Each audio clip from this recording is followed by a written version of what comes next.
Hello students, I am Dipti Rangnani. Today we will deals with the topic of BSc part 3rd molecular orbital theory, and today we will start molecular orbital theory of covalent bond.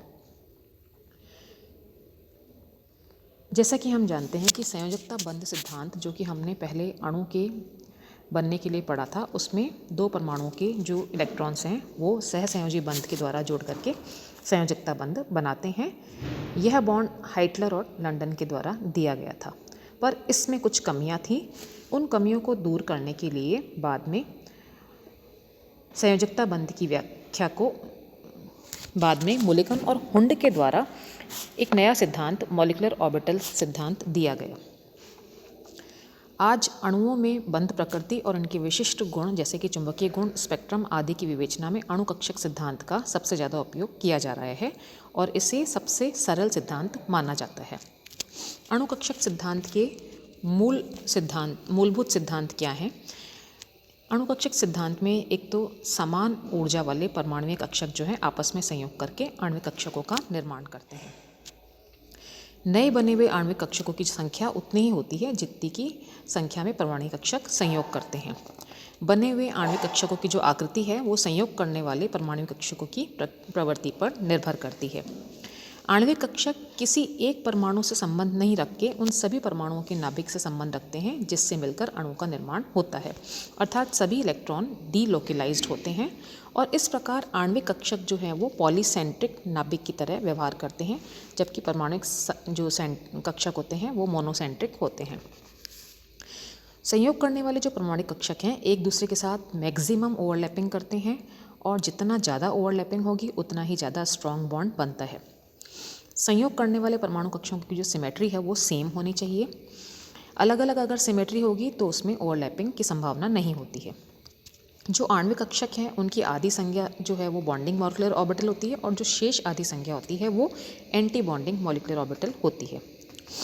Atomic जो कक्षक होते हैं उनकी भांति जो molecular कक्षक होते हैं वो Paule के अपवर्जन के नियम का और हुंड के अधिकतम बहुलता के नियम का पालन करते हैं और इस अतिव्यापन में पूरित, अर्धपूरित और रिक्त सभी प्रकार के कक्षक भाग ले सकते हैं।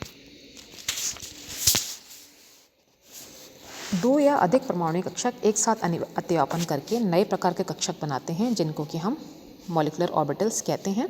परमाणु कक्षकों में उपस्थित इलेक्ट्रॉन के अनुरूप ही आणविक कक्षकों में इलेक्ट्रॉन की नाभिक के साथ संबंध की व्याख्या हम उचित तरंग फलन के द्वारा कर सकते हैं।